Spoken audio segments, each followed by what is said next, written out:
Prions ensemble.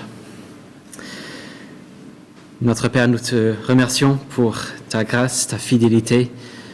Merci parce que tu as donné cette deuxième alliance en Jésus-Christ avec aucune chance de chute, avec 100% de chance de succès. Merci pour Jésus-Christ que tu as promis. Merci pour l'œuvre de l'Esprit qui applique tout ce qu'il a fait à nous. Aide-nous maintenant à comprendre comment tu as fait dérouler cette alliance de grâce.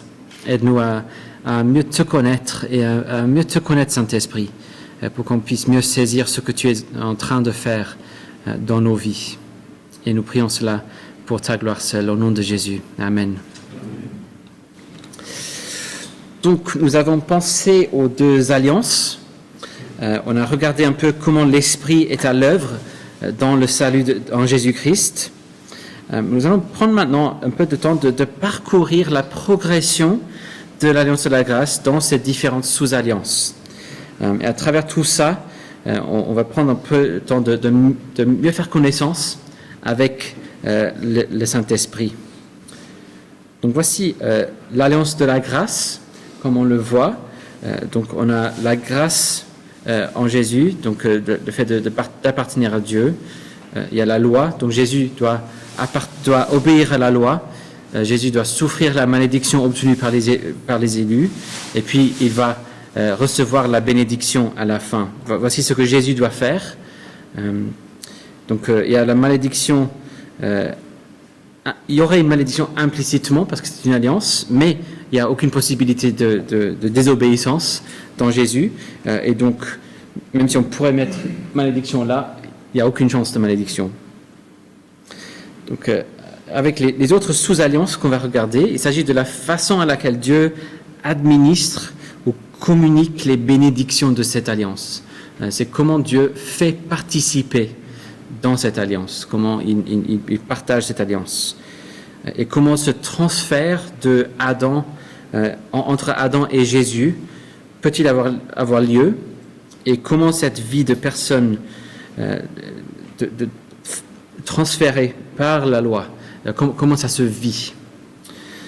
Et comme j'ai dit hier, on aura plusieurs administrations, plusieurs façons d'administrer cette alliance, plusieurs façons de faire participer, de faire profiter de cette alliance de la grâce, de faire profiter de la promesse. Et juste pour rappel, il s'agit d'une seule alliance. Donc, ce n'est pas plein d'alliances séparées. Il y aurait ceux qui diraient ça. Il s'agit d'une seule et même alliance. J'ai utilisé l'image d'une plante. C'est vrai pour décrire toute la Bible, c'est vrai aussi pour décrire l'alliance de la grâce. On peut commencer avec une graine et puis une tige, un tronc, mais c'est la même chose, c'est une même plante. C'est pas une demi-plante, c'est pas des choses différentes. C'est le même ADN à chaque étape. Donc nous allons je vais parcourir un peu rapidement les différentes administrations et puis on va aller en plus de détails après. Donc on aura l'alliance de la restauration avec la descendance, c'est-à-dire la semence d'Ève, puis l'alliance de la préservation avec Noé, l'alliance de la promesse avec Abraham, l'alliance de la loi avec Moïse, l'alliance du royaume avec David, et enfin l'alliance de l'achèvement en Christ. Donc on va juste regarder vite fait les 6, et puis on va revenir pour voir comment est-ce qu'on comprend mieux l'Esprit Saint à travers ces 6 administrations. Donc d'abord, on a l'alliance de la restauration avec la descendance de la femme. On le voit surtout dans Genèse 3,15, où Dieu déclare tout de suite après la chute, il dit ça au serpent qui a tenté Adam et Ève: je mettrai inimitié entre toi et la femme, entre ta descendance et sa descendance. Celle-ci t'écrasera la tête et tu lui écraseras le talon.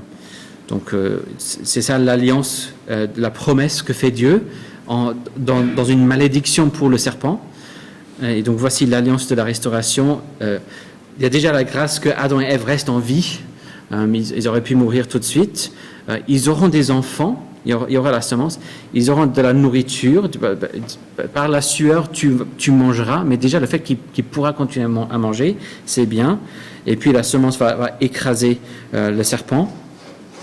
L'homme doit croire en ses promesses, il doit remplir et soumettre la terre comme avant, respecter les ordonnances, le sabbat, le travail, le mariage, etc. Il doit continuer à vivre dans le monde que Dieu tel qu'il a créé. Et puis il y aura la bénédiction de la vie, il y aura inimitié avec le serpent, on va parler de ça. Il y aura le pardon, sinon il y aura la mort. Dieu va couvrir Adam et Ève de vêtements pour couvrir leur honte comme une grâce. Et donc ils vont croire dans cette promesse.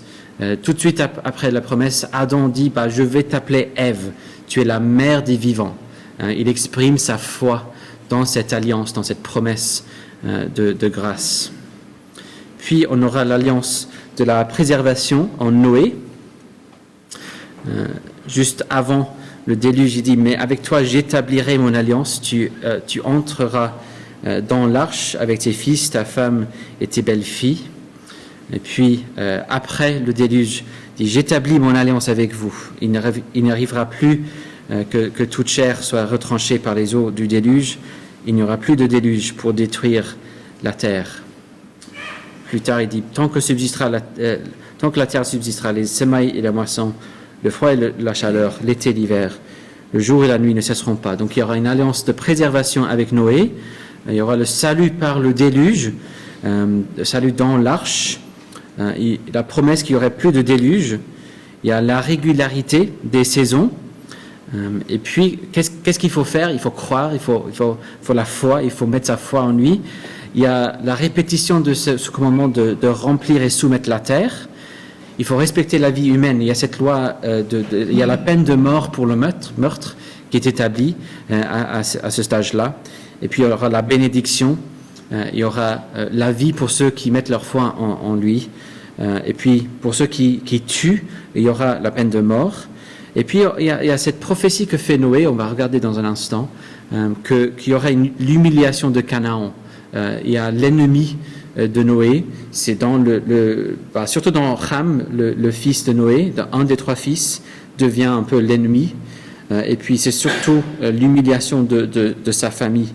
Il y a un petit bout de la famille qui sera maudite. Puis on aura l'alliance de la promesse avec Abraham. Donc Abraham est appelé à quitter le pays.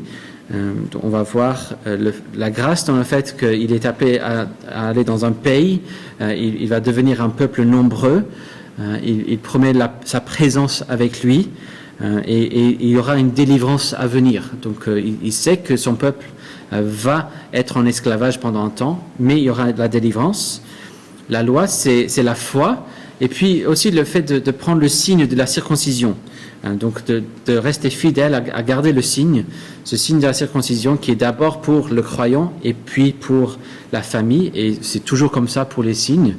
Et donc le baptême c'est pareil, c'est pour les croyants et puis pour leurs enfants. La bénédiction, c'est de la vie, toujours. C'est toujours ça, la bénédiction, de la vie dans le pays, dans la terre promise. La malédiction, c'est la mort.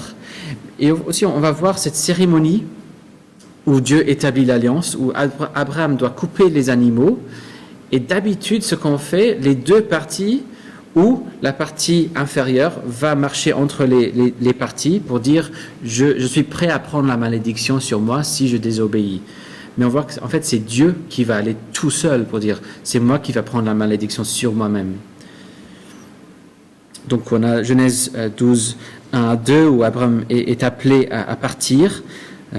Va-t'en dans ton pays, de ta patrie et de la maison de ton père, etc. Je ferai de toi une grande nation et je te bénirai. Donc bénédiction, ça parle d'alliance. Je rendrai ton nom grand. Tu deviendras donc une bénédiction. Je bénirai ceux qui te béniront. Je maudirai celui qui te maudira. Toutes les familles de la terre seront bénies en toi. Donc Dieu lui donne un pays. Il fait des promesses pour lui et pour sa descendance. Il parle de bénédiction et de malédiction. Et puis l'Éternel apparut à Abraham et dit « Je donnerai ce pays à tes descendants. Et Abraham bâtit là un autel à l'Éternel qui lui est apparu. Et puis, il arrive à Canaan, au verset 5. Et puis, une fois arrivé dans le pays, et là, il va prendre le pays de Canaan, donc descendance de Noé. Il va le prendre, donc Canaan sera maudit, et c'est Abraham qui va prendre son pays. Et puis on a cette cérémonie, il y a le soleil couché, l'obscurité, et puis une fournaise fumante et des flammes passèrent entre les animaux partagés. Et fumée, feu, vous pouvez penser un peu ce que ça veut dire. Donc c'est cette cérémonie où c'est Dieu qui prend la malédiction sur lui-même. Voici comment vous garderez l'alliance en Genèse 17, que je traite avec vous et avec ta descendance après toi. Tout mâle parmi vous sera circoncis. Donc, il répète les promesses dans Genèse 17. Il répète plusieurs fois les promesses de l'alliance à Abraham. Et le signe de la circoncision sera pour lui et puis pour les enfants et surtout pour les garçons. Puis, on aura l'alliance de la loi dans Moïse. Une fois sorti d'Égypte, Dieu va conclure une nouvelle sous-alliance, une nouvelle administration de ça. Et donc, on est en Égypte avec un garçon délivré de l'oppression par le fait d'être mis dans un mini-bateau, une mini-arche. Et donc, il est délivré de la souffrance. Et Dieu entendit leur soupir, donc les esclaves en Égypte.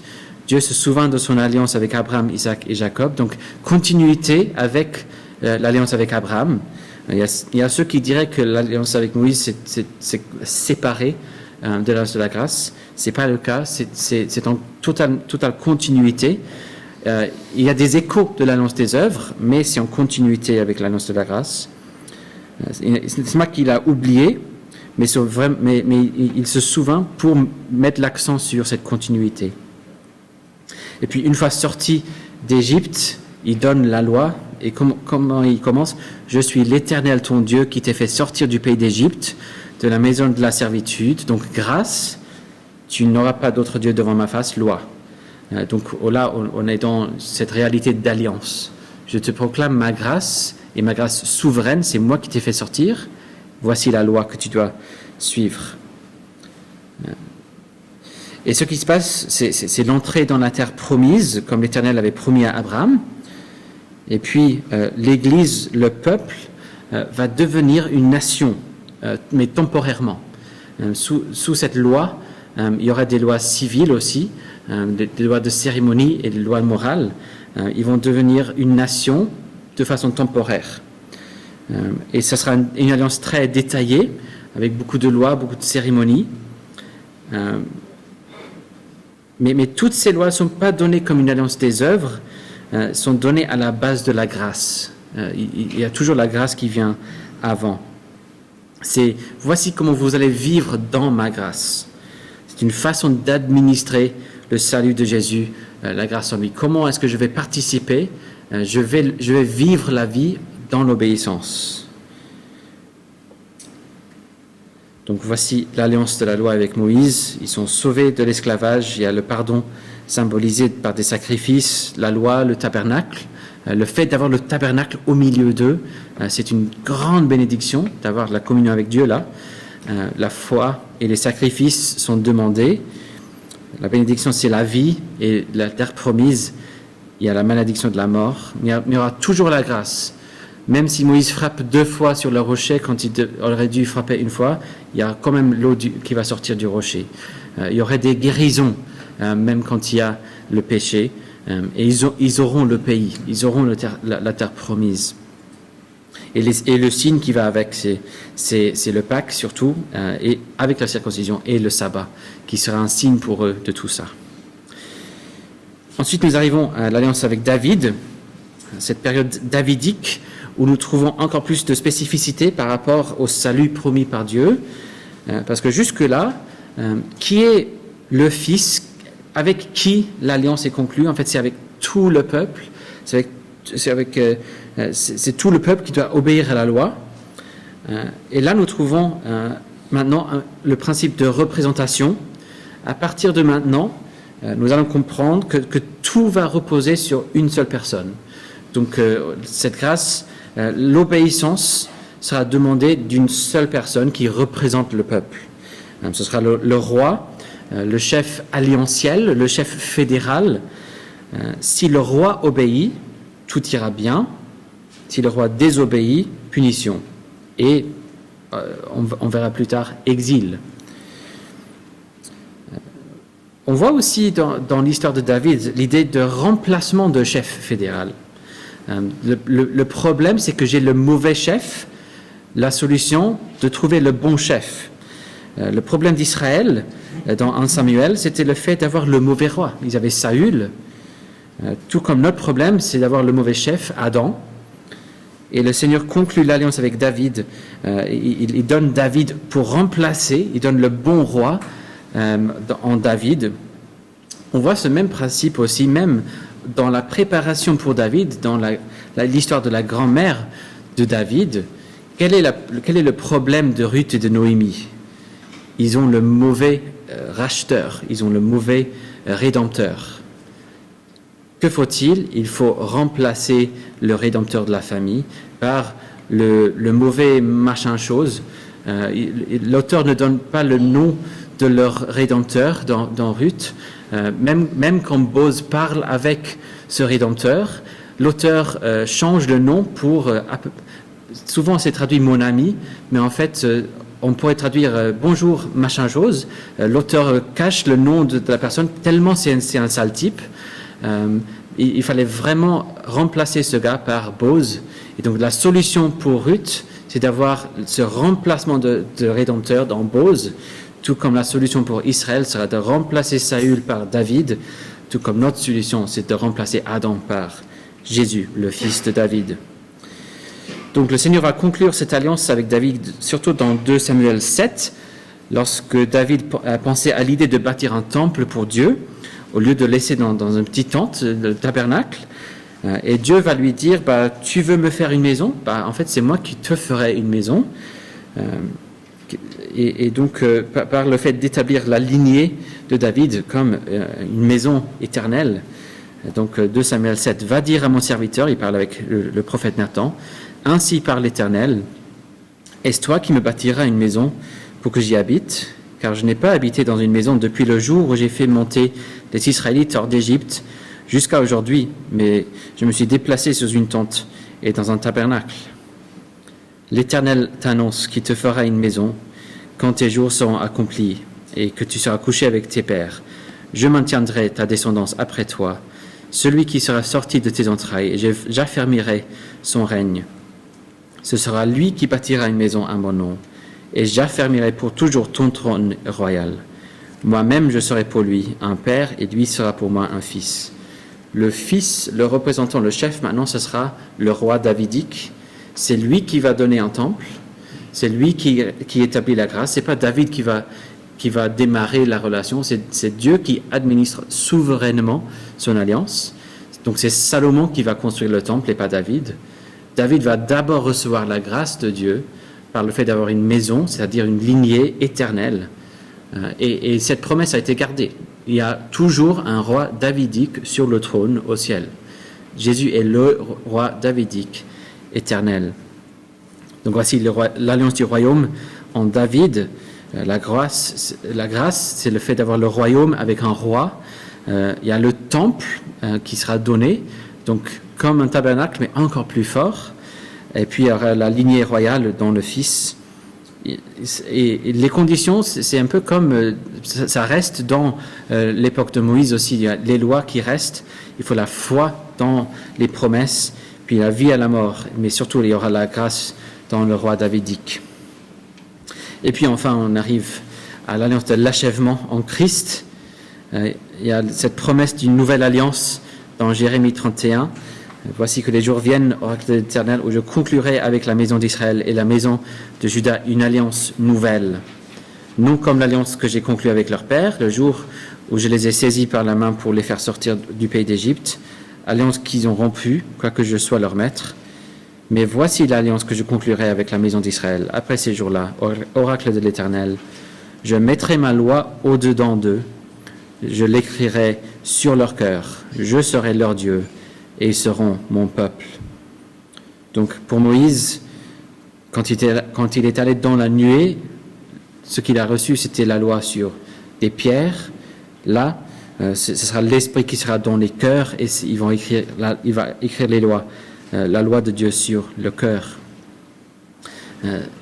Dans Hébreux 1, on voit, avant c'était par les prophètes et par plusieurs manières.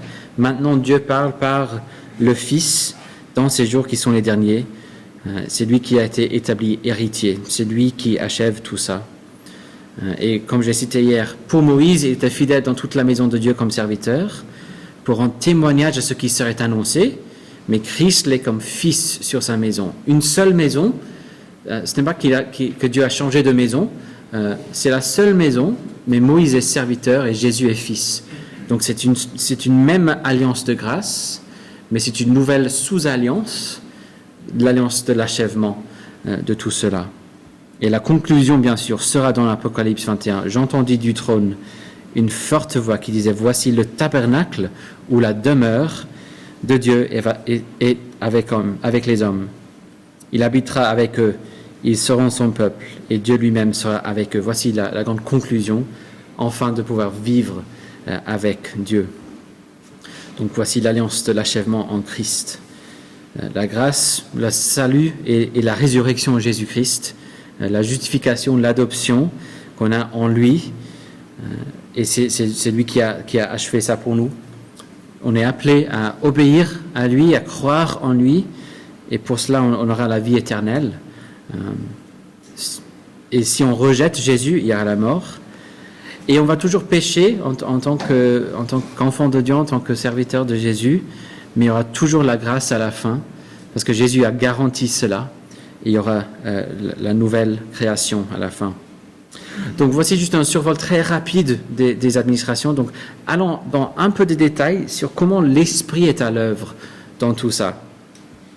Donc dans l'alliance de la grâce, on voit tout cela. Dans l'annonce dans Genèse 3,15,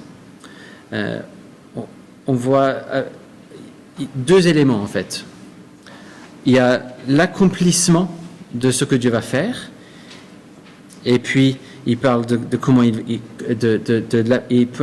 parle aussi de l'application de ce qu'il va faire, mais il parle de l'application tout d'abord, parce que le but ultime c'est l'application, et l'accomplissement c'est le moyen. Qu'est-ce que Dieu veut faire? Je veux mettre inimitié entre toi et la femme. Je vais rompre le lien, je vais rompre l'amitié que la femme a établie avec le serpent. Comment? Par le moyen de quelqu'un qui va écraser la tête du serpent. Et donc cette idée d'application, de conclusion, comme on a vu hier, c'est ça le rôle de l'esprit. Où est le rôle de l'esprit? C'est dans le fait de mettre inimitié entre le serpent et la femme. Je crois que c'est Gerhardus Voss, je crois, qui dit c'est une façon assez primitive de parler de la nouvelle naissance. C'est Dieu qui va transformer des personnes pour enfin, ils disent, je ne suis plus ami avec le serpent, je suis ami avec Dieu à nouveau. Je vais regagner votre amitié par une œuvre de l'esprit en vous. Il y aura l'inimitié qui sera établie pour établir l'amitié avec Dieu, et ce sera surtout un sauveur qui va rendre ça possible dans le fait d'écraser le serpent. Donc voici comment on voit l'œuvre de l'Esprit dans le fait de transformer les personnes, transformer nos cœurs pour devenir amis de Dieu. Puis on vient à Noé. Alors que voyons-nous dans l'histoire de Noé qui nous parle de l'œuvre de l'Esprit? Et j'avoue que pendant très longtemps, je ne savais pas. J'avais quelques éléments que je pourrais vous partager. Et même hier, en fait, il y en a plein de choses. Et donc, même en préparant, je découvre plein de choses. Donc, voici ce qui se passe. Le salut vient dans cette période. Comment? Ça vient par l'arche.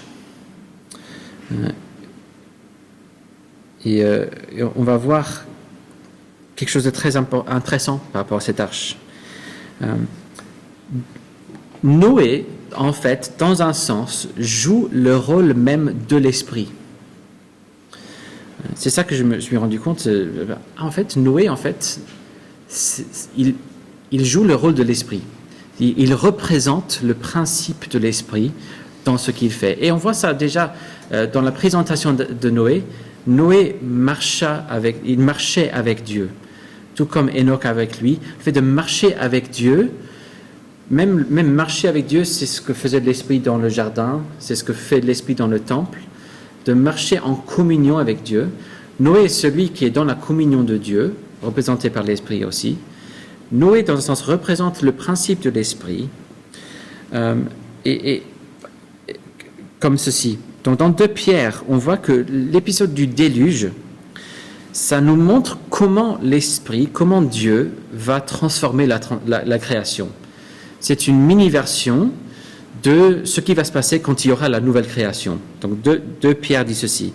En effet, ils oublient volontairement que les cieux existaient il y a longtemps, et la terre surgit du milieu de l'eau et fut formée par l'eau à la parole de Dieu, et que, par les mêmes causes, le monde d'alors périt, submergé par l'eau. Mais par la même parole, les cieux et la terre actuelle sont gardés en réserve pour le feu, en vue du jour du jugement et de la perdition des impies. Donc, à la période de Moïse, la terre a passé par de l'eau pour être transformée, pour devenir une nouvelle création, comme un symbole de ce qui va se passer. C'est-à-dire la terre va passer par du feu pour devenir la nouvelle création ultime. C'était une image que donnait Dieu. La terre va passer par de l'eau. C'est comme ça que l'Esprit va un jour transformer toute la création. La question c'est, comment est-ce que moi je pourrais traverser un tel événement catastrophique? Parce qu'un déluge, je ne peux pas le survivre, et surtout le feu, je ne peux pas le survivre. Comment est-ce que je peux traverser là pour être de l'autre côté? Alors, la solution donnée à Noé, il fait une arche. Et voici les instructions qu'il donne pour l'arche. Tu feras à l'arche une ouverture d'une coudée disposée tout en haut. Tu déplaceras la porte de l'arche sur le côté. Tu feras un étage inférieur, un second et un troisième. Surtout pour vous qui étiez là hier. Que faut-il pour traverser à l'autre côté du catastrophe? Pour traverser dans la nouvelle création, il faut que quelqu'un forme un temple et le remplisse. Et il faut être à l'intérieur du temple. Quand on voit 3 niveaux, temple. Il faut que quelqu'un forme le temple et remplisse le temple, et c'est le temple qui va survivre. Et justement, Noé forme l'arche, il forme cette structure à 3 niveaux, il forme un temple, et il entra dans l'arche auprès de Noé des couples de toute chair ayant souffle de vie. Ils auraient pu dire plein d'êtres vivants, plein d'animaux, plein de personnes, mais la phrase qu'il utilise, chair ayant souffle de vie. Noé remplit de façon métaphorique le temple de l'esprit. Et donc l'arche remplie de l'esprit, formée par l'esprit, formée par Noé, remplie par Noé, traverse le déluge. Et puis à la fin, on voit un peu l'œuvre de l'Esprit lui-même aussi. Dieu se souvint de Noé, de tous les animaux, de tous les bétails qui se trouvaient dans l'arche. Dieu fit passer un vent sur la terre et les eaux s'apaisèrent. Après, ils ont passé par les eaux, après que l'arche a été frappée par le jugement de Dieu. On arrive à l'autre bout, et puis on arrive à l'application de ce salut. Donc il y a le vent, le souffle de Dieu qui va sur l'eau, l'Esprit de Dieu sur l'eau. Noé va envoyer des oiseaux sur l'eau pour chercher. Donc, enfin, on a un peu l'écho de Genèse 1, le vent sur l'eau, des oiseaux sur l'eau qui cherchent la terre. Et donc on a d'abord le corbeau, puis on aura la colombe qui va trouver la terre. Donc ça fait écho à Genèse 1. Et puis une fois sorti de l'arche, Noé bâtit un autel à l'Éternel. Il prit de toutes les bêtes pures et de tous les oiseaux purs, et il offrit des holocaustes sur l'autel. L'Éternel sentit une odeur agréable, et l'Éternel dit en son cœur, « Je ne maudirai plus le sol à cause de l'homme, parce que le cœur de l'homme est disposé au mal dès sa jeunesse, et je ne frapperai plus tout ce qui est vivant comme je l'ai fait. » Noé offert un holocauste, et encore c'est quelque chose que j'ai cité dimanche, parce que c'était approprié pour Ascension. Le mot français holocauste vient du grec qui décrit comment on offre une telle offrande. Holo, en entier, coste, brûlé. Donc c'est une offrande qui est brûlée en entier. Mais le mot en hébreu pour ce genre d'offrande, c'est une offrande d'ascension. Donc le mot en français et en grec décrit comment faire. Le mot en hébreu dans l'original indique le sens de cette offrande. C'est une offrande d'ascension. Lorsque quelqu'un offre une telle offrande, c'est une façon de dire, je sais que c'est pas là où j'habite. C'est une façon de dire ce que dit le psaume 27, une chose que je désire ardemment, habiter dans la maison de l'Éternel tous les jours de ma vie. Quand j'offre une offrande d'ascension, c'est pour dire, je veux être là. Je sais que j'attends l'achèvement où on habitera pour toujours avec Dieu. Noé sait que c'était symbolique, c'était pas la fin. Et donc là, Dieu établit l'alliance avec Noé. Et tout comme on a eu un écho de la création, on a également un écho de la chute dans Genèse 9. Noé s'est mis à cultiver le sol et planta une vigne. Il but du vin, s'enivra et se découvrit au milieu de sa tente. Noé continue à ressembler à son père Adam. Il va pécher d'une manière qui fait écho au péché d'Adam. Il pêche par rapport à un fruit. Et le résultat, il est nu à la fin. Péché par rapport à un fruit et la nudité qui suit. Et son fils Ham raconte ça à Shem et Japhet. C'est un accusateur, c'est un moqueur. Et ce sont les deux fils Sem et Japhet, qui montrent la grâce de Dieu en le couvrant, comme l'a fait Dieu dans le jardin. C'est pourquoi Noé va ensuite donner une prophétie sur ses deux fils et une malédiction sur la lignée de Ham, surtout sur le fils Canaan. Et c'est une prophétie sur l'œuvre de l'Esprit, même jusqu'aujourd'hui. Que va dire Noé sur l'œuvre de l'Esprit, l'histoire du salut même? Que Dieu mette Japhet au large et qu'il demeure dans les tentes de Sem et que Canaan soit leur esclave. Alors Sem, bien sûr, c'est le père des Sémites, des Juifs, le peuple juif. Abraham sera dans la lignée de Sem. Donc la lignée du peuple de Dieu va continuer surtout en Sem. Et Japhet, en gros, c'est le père de toutes les autres nations. Ham représente un principe d'opposition au peuple de Dieu. Et Japhet représente tous les autres peuples.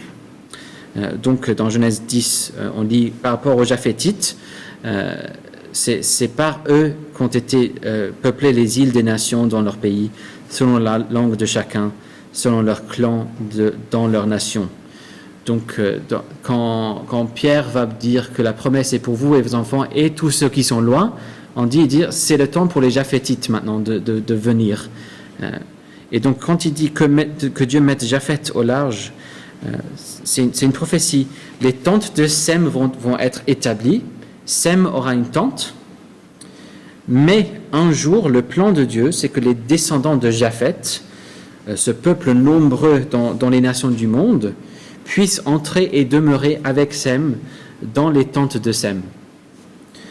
Une fois que le peuple et le royaume est établi en Israël, le plan l'idée c'était de faire entrer les non-juifs de partout dans le monde après. On pourrait dire que les Sémites seront ceux qui forment le temple et les Japhétites seront ceux qui remplissent le temple avec les Sémites après. C'est pourquoi dans Ésaïe 54, Ésaïe dit il faut élargir la tente. C'est ça qu'il faut faire. C'est-à-dire qu'il faut préparer la place pour toutes les nations. Ce n'est pas pour rester juste nous, c'est pour préparer la place pour toutes les Japhétites, pour tous les païens qui vont arriver. Donc les nations seront invitées un jour par une œuvre de l'Esprit à entrer sous la nouvelle alliance. Ce n'est pas parce qu'il y aura une alliance différente, ce sera tout dans la continuité de cette alliance de grâce. Et c'est prévu dès le début. C'est pas que c'est un peu raté avec les Juifs, je vais essayer avec les non-Juifs. C'était l'idée dès le début que Sem prépare l'attente et Japheth arrive après. L'alliance de la promesse avec Abraham. Dans la période d'Abraham, nous voyons quelque chose de très intéressant et je ne pense pas que j'ai vu quelqu'un développer cette idée.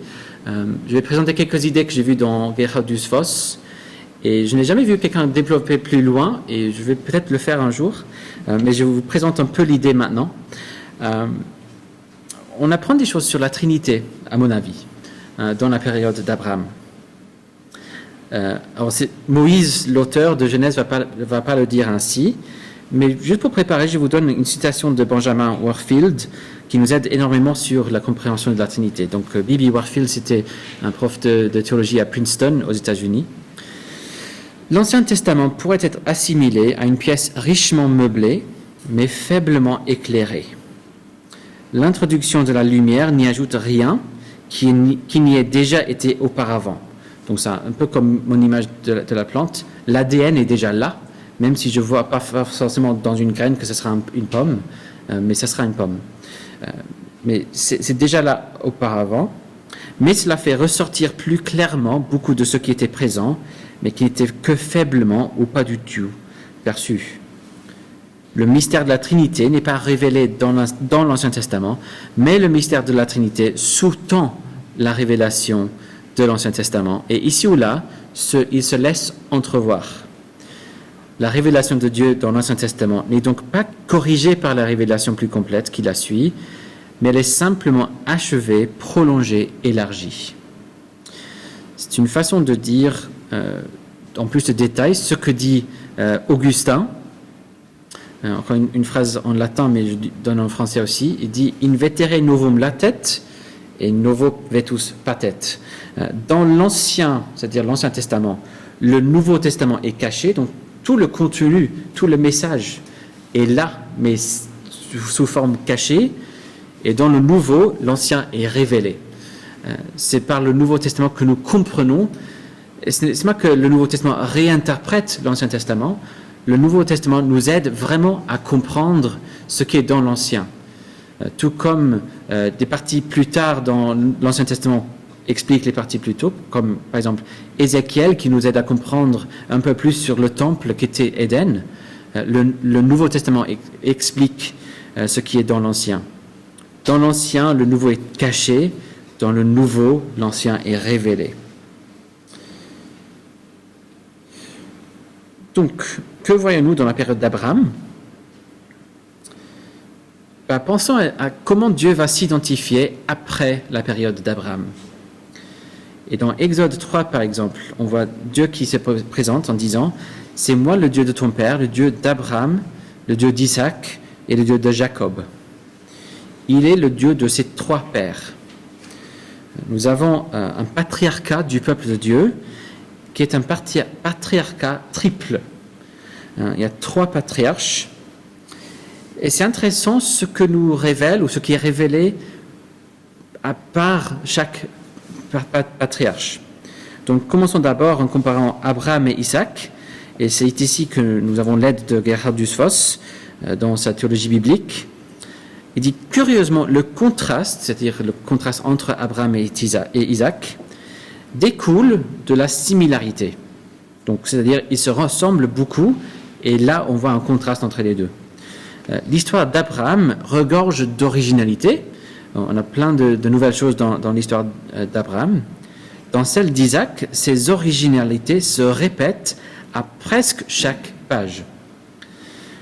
Dans la stérilité prolongée de sa femme, dans son exposition du danger à Guérar, dans le traitement reçu d'Abimelech, dans la différenciation de caractère entre ses deux fils. La similitude est trop frappante pour être considérée comme un accident. Isaac est un peu l'image de son père. Et on voit même dans ses péchés, même dans ses troubles, Isaac reflète son père, et jusqu'au point que les critiques, les gens qui savent mieux que nous, pas vraiment, mais les gens qui croient savoir mieux que nous, en fait, ils ont mélangé, en fait, c'est des mêmes histoires. Non, il a fait exprès pour présenter un personnage qui est un peu l'image de son père. Donc, dans Abraham, il y a un peu, on voit le principe d'élection, d'initiative, activité. Il y a Dieu qui l'appelle et c'est très, très actif. Dans Isaac, il est plus passif. Il est un peu l'image de son père. C'est Abraham qui va offrir le sacrifice, c'est Isaac qui sera le sacrifice. Donc voici Abraham et Isaac, et puis nous avons Jacob ou Israël. Et voici ce que dit Voss à son sujet. Pour parler des trois d'abord. L'œuvre rédemptrice de Dieu passe, de par sa nature même, par 3 étapes. Ses débuts sont marqués par un fort degré d'énergie et de productivité. Ce sont des débuts créatifs. L'étape intermédiaire est une étape de souffrance et de sacrifice de soi, et donc passive dans son aspect. Elle est suivie par la reprise de l'énergie de la transformation subjective qui caractérise la 3e étape. Donc on voit un début actif de la grâce, puis sacrifice, et puis transformation. Et il dit, le principe principal concrétisé dans l'histoire de Jacob-Israël est celui de la transformation subjective de la vie, avec un accent renouvelé sur l'activité productive du facteur divin.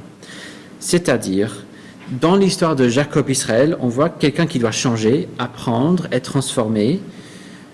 Déjà, le fait qu'il y a ce changement de nom, c'est intéressant, mais il ne change pas de nom de façon permanente. Vous connaissez peut-être la phrase de Martin Luther qui décrit les chrétiens, qui est quelqu'un qui est simul justus et peccator, quelqu'un qui est à la fois juste et pécheur. Je suis pardonné, je suis en Jésus-Christ, mais je suis à la fois pécheur, et c'est cette dynamique qui caractérise ma vie. J'avais un professeur qui disait, on pourrait dire par rapport à Jacob, il est simul Israël et Jacob. Il est à la fois Israël et Jacob, parce qu'on change entre les deux noms. Avec Abraham, c'est Abram et puis Abraham, et c'est permanent. Un peu comme Saul et puis Paul, c'est permanent. Mais Israël, Jacob, c'est un peu un mélange entre les deux, cette dynamique.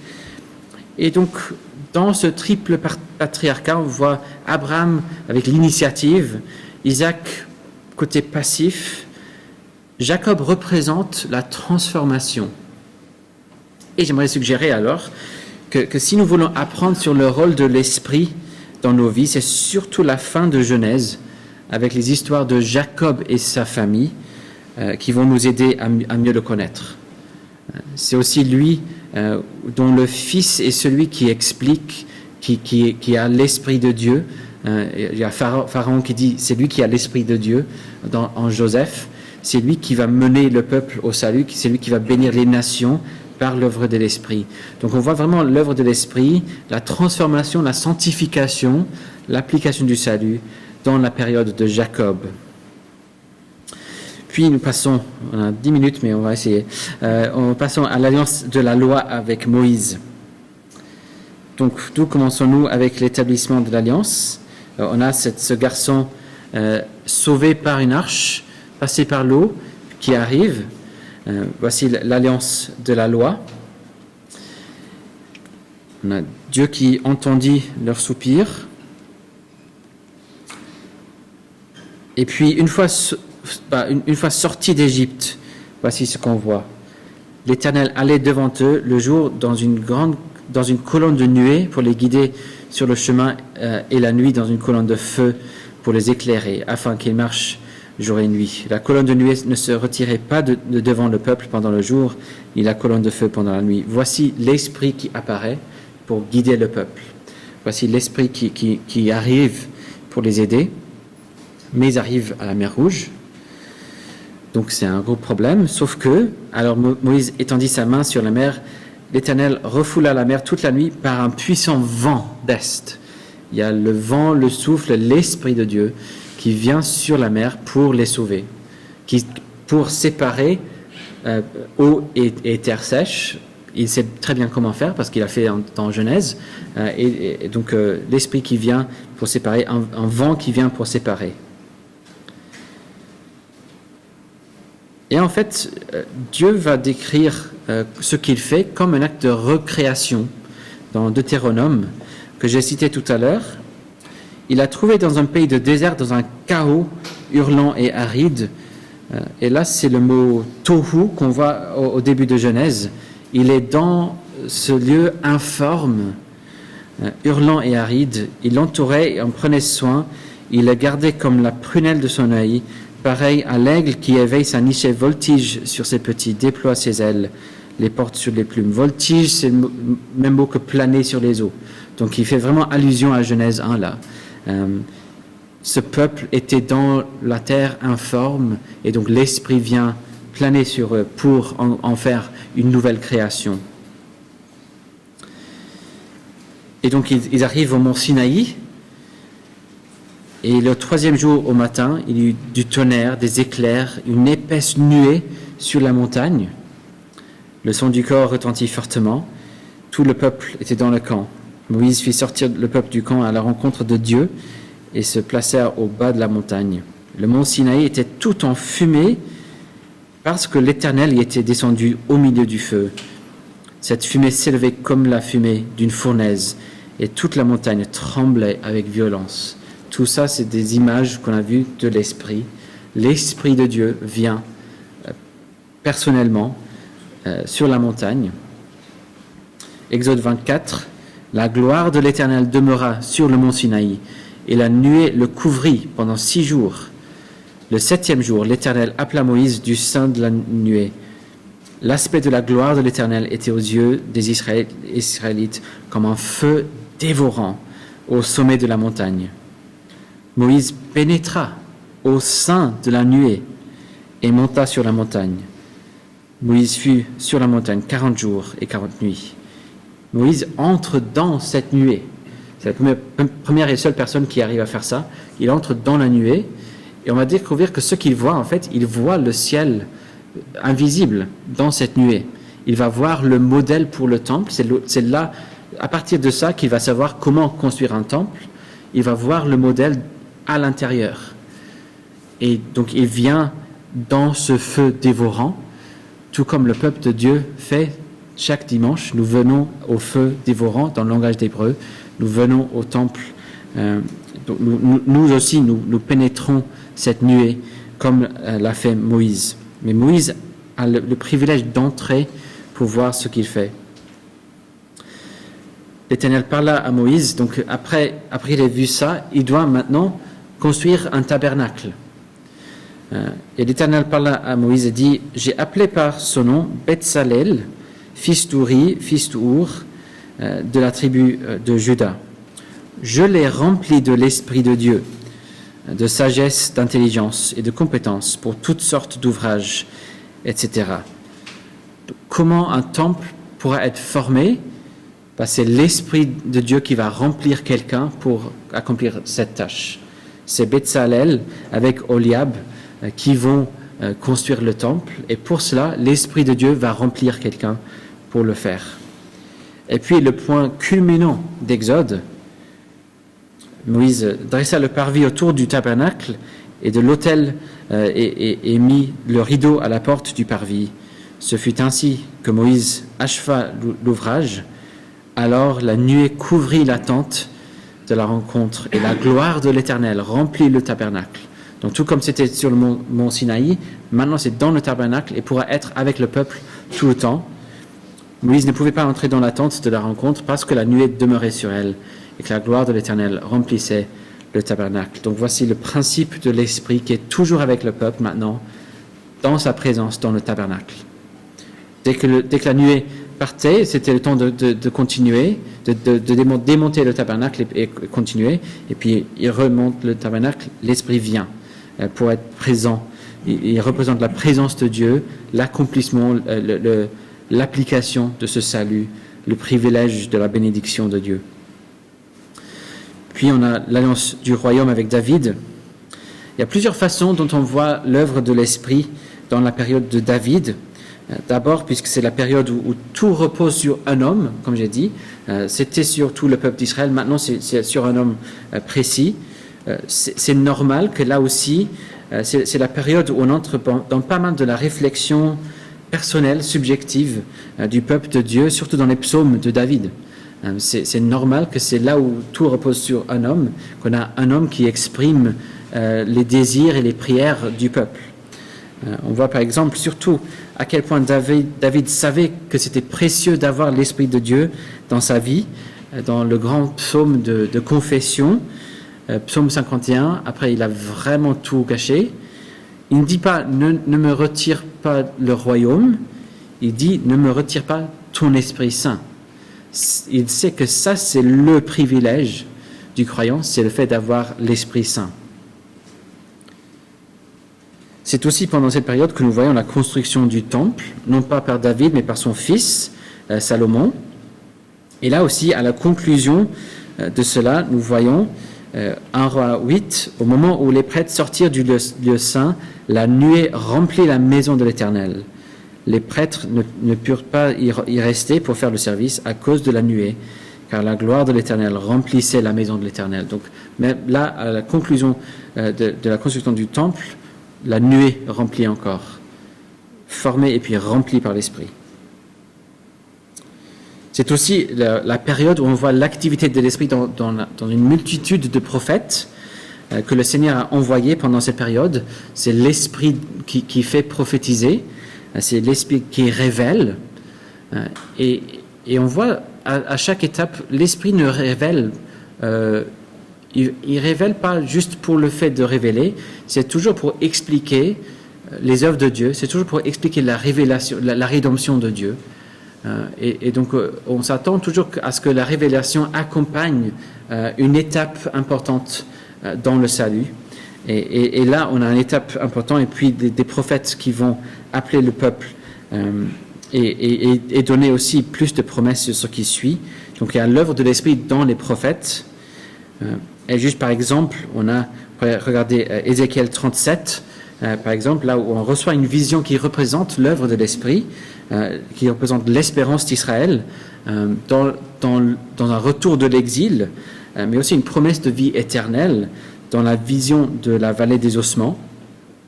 Donc Ézéchiel prophétisait selon l'ordre qu'il avait reçu, et comme je prophétisais, il y eut un bruit, et voici qu'il y eut un frémissement, et les os s'approchèrent les uns des autres.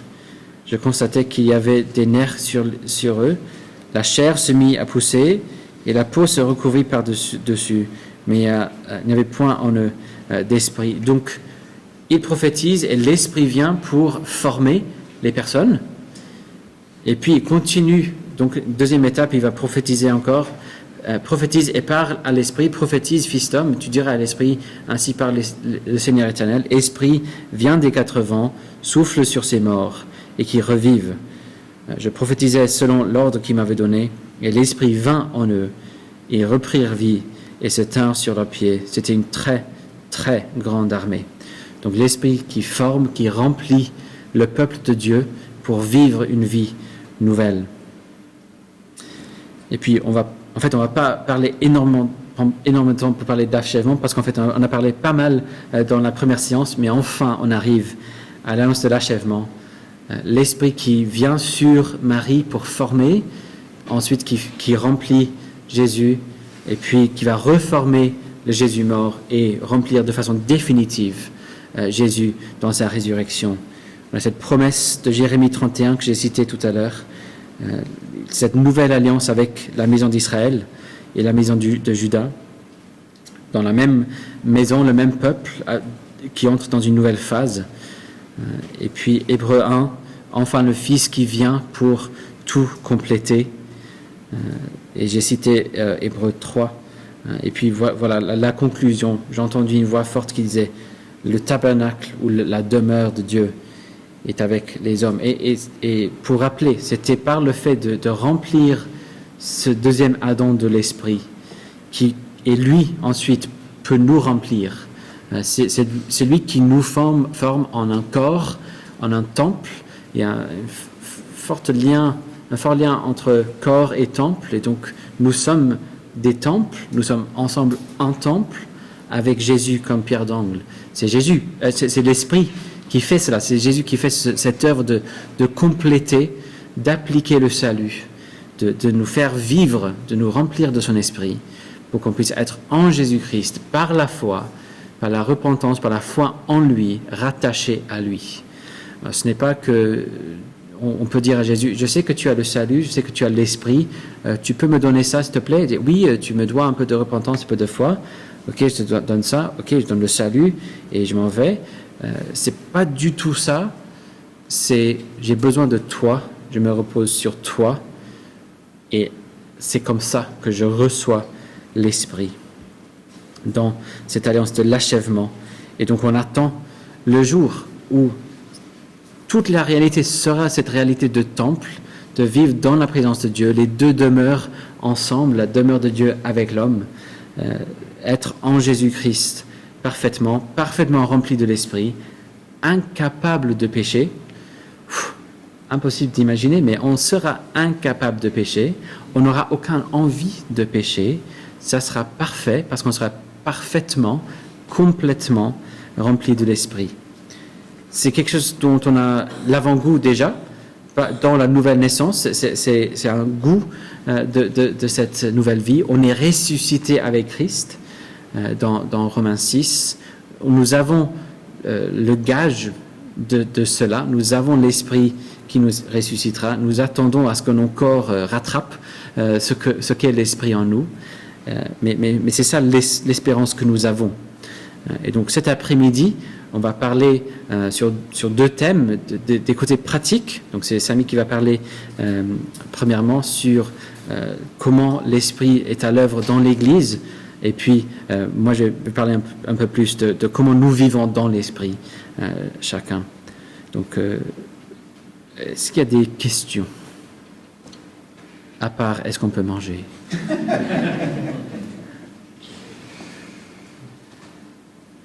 Sinon, on aura le temps de questions à la fin aussi. Donc, vous pouvez prendre le temps pendant la pause pour préparer vos questions.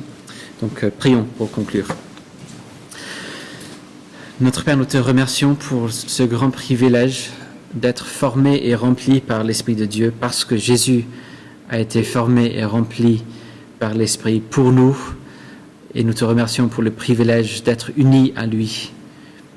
Aide-nous à aller plus profondément dans ce mystère, dans cette joie d'être en Jésus-Christ, d'être unis à lui par la foi, par la puissance de l'Esprit.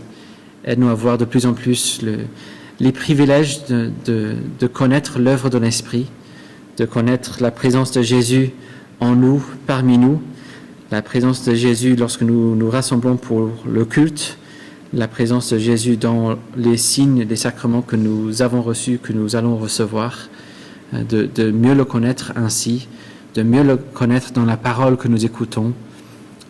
Et Seigneur, aide-nous à attendre ce jour avec joie. Aide-nous à être fidèles, à te servir chaque dimanche quand nous venons dans ta présence pour être dans le temple par la puissance de l'Esprit. Aide-nous à être vraiment dans la joie du jour et aide-nous à prier plus fidèlement.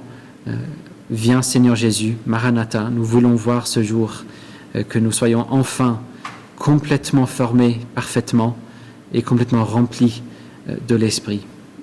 Bénis-nous maintenant, merci pour les repas que nous allons manger. Aide-nous à manger et à boire avec reconnaissance et à ta gloire. Et bénis-nous cet après-midi aussi. Au nom de Jésus. Amen.